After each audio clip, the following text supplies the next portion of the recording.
ये सावरकर को मानते हैं, मानो, हमें कोई तकलीफ नहीं, जिसको मर्जी मानो तुम अपना भगवान। हम तो अपने बाबा साहब अम्बेडकर को भगवान मानते हैं। वो कहते हैं कि इतना भगवान का नाम लोगे तो 7 जन्म में स्वर्ग मिल जाएगा। मैं उनको कहना चाहता हूं, बाबा साहब अम्बेडकर आधुनिक भारत के भगवान से कम नहीं है, आधुनिक भारत के भगवान है वो।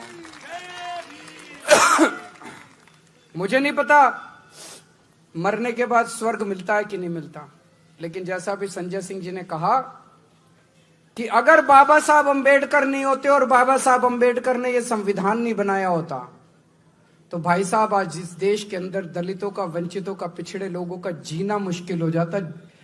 स्वर्ग तो बहुत दूर की बात है, उन्होंने जीने का अधिकार दिया है हम लोगों को। आज ये जो बीजेपी वाले आजकल झुग्गियों में जा जाके रह रहे हैं, इनका मन नहीं करता झुग्गियों में जा जाके रहने को, कोई मन से नहीं जाते, ये मजबूरी है इनकी झुग्गियों में जाके रहना। और क्यों मजबूरी है? बाबा साहब अम्बेडकर का संविधान मजबूरी है। कैसे? आप पूछोगे कैसे? संविधान में उन्होंने वोट का अधिकार दिया है। जब संविधान बन रहा था, संविधान सभा के अंदर चर्चा हुई, चर्चा में बातचीत उठी, भाई वोट का अधिकार किसको मिलना चाहिए। उसमें कई लोगों ने कहा कि वोट का अधिकार केवल पैसे वालों को मिलना चाहिए, गरीबों को नहीं मिलना चाहिए। उसमें कई लोगों ने कहा कि वोट का अधिकार पढ़े लिखों को मिलना चाहिए, अनपढ़ को नहीं मिलना चाहिए। ये 2 बातें उठी थी।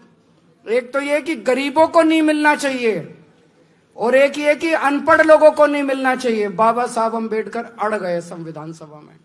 उन्होंने कहा हर नागरिक को, चाहे पढ़ा लिखा हो, चाहे गरीब हो, चाहे अमीर हो, चाहे अनपढ़ हो, उनको वोट का अधिकार मिलेगा। भाई साहब, आज आपके वोट का अधिकार बाबा साहब अम्बेडकर ने दिलवाया है। आज झुग्गी झोपड़ी में रहने वाले एक एक आदमी के पास वोट का अधिकार है, इसलिए बीजेपी वाले जाके झुग्गियों में रह रहे हैं। अगर बाबा साहब अम्बेडकर ने वोट का अधिकार नहीं दिलाया होता, ये सारी झुग्गियां तोड़ के इनको पता नहीं कहां फेंक देते ये लोग। गलत तो नहीं कह रहा भाई साहब? हर चुनाव के पहले देख लो इन बीजेपी वालों को, नौटंकी करके किसी दलित के घर में खाना खाने जाते हैं। चुनाव के पहले देखा कि नहीं देखा? नौटंकी करते हैं किसी दलित के घर में खाना। इनको दलितों से प्यार नहीं है, इनको गरीबों से प्यार नहीं है, इनको पिछड़ों से प्यार नहीं है, इनको आपके वोट से प्यार है कि नहीं बहन जी? इनको आपके वोट से प्यार है। वो वोट किसने दिया? बाबा साहब ने वोट दिया। अगर बाबा साहब आपको वोट नहीं देते, ये बीजेपी वाले मजाल जो आपकी, इनको मैं देख रहा था, ये झुग्गी में जाते हैं। कल मेरे को एक बता रहा था कोई, जिस झुग्गी में इनका एक बड़ा नेता गया था, वहां से कोई मेरे से मिलने आए कुछ लोग झुग्गी से। मैंने पूछा क्या हुआ? बोले जी आया था, 11 बजे निकल लिया, कट लिया। फोटो वोटो खिंचाई, थोड़ी देर हमारे बच्चों के साथ नाटक करा कैरम खेलने का, उसके बाद बोला लेट गया बिस्तर पे, बोला मेरी फोटो खींच लो। फिर लेटे हुए की फोटो खींच ली, फिर बोला अपने घर चला गया। सवेरे 6 बजे फिर आ गया। ये इनका प्यार है। दूसरे एक और नेता का पता चला, मैंने देखा सोशल मीडिया पे, उसको तो आपको छूने में तकलीफ होती है, आप में से बदबू आती है इन लोगों को। वो क्या कर रहा था, उसके बगल में एक और था उसका, उन्हीं की पार्टी का, वो अपने हाथ से उनका अपना पट्टा लेता था, अपने साथी को देता था और साथी पट्टा पहनाता था। खुद को तो पट्टा पहनाने में भी शर्म आती है, खुद को तो पट्टा पहनाने में भी तकलीफ होती है। अपने हाथ से पट्टा भी नहीं पहनाएंगे आप लोगों को, दूसरे के हाथ में देंगे, वो पट्टा पहनाएगा। आप सोच के देखो, अगर बाबा साहब ने आपको वोट का अधिकार नहीं दिया था, ये क्या हालत बनाते आप लोगों की। गलत तो नहीं कह रहा? ऐसी हालत बनाते ये लोग, ऐसी हालत बनाते आप लोग, याद रखते। आज आपको पढ़ने का अधिकार मिला, आपके लिए स्कूल बनते हैं। क्यों बनते हैं? बाबा साहब ने आपको वोट का देने, तो ये पढ़ने नहीं देते ये लोग।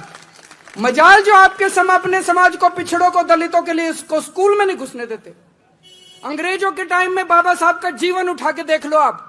बाबा साहब जब स्कूल जाते थे, इतनी छुआछूत थी। जिस क्लास में मैंने पढ़ा है उनका पूरा, जिस क्लास में, उस क्लास अपने साथ टाट ले जाते थे, वो बोरी पे बैठे, वो बोरी ले जाते थे, उनको क्लास के बाहर बिठाते थे। और क्लास के बाहर बिठा के कहते थे अंदर जो टीचर बोल रहा है बाहर आवाज आएगी वही सुन के पढ़ लियो। इतनी छुआछूत थी।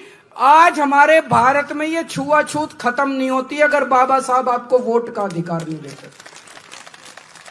आज भी आपको क्लास में नहीं घुसने देते, ये उसी पानी नहीं पीने देते आपको। अगर ये आपकी परछाई से इन लोगों को तकलीफ होती अगर बाबा साहब आपको वोट का अधिकार नहीं देते। बहुत बड़ा अधिकार आपने कभी सोचा नहीं होगा इस तरह से भाई साहब जो मैं बोल रहा हूं।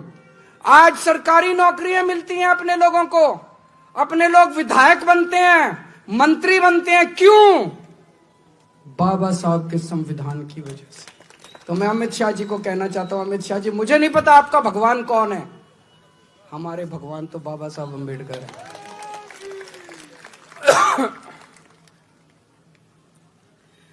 इन्होंने हमारे भगवान का अपमान किया है।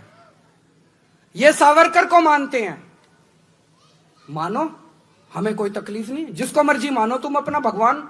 हम तो अपने बाबा साहब अम्बेडकर को भगवान मानते हैं।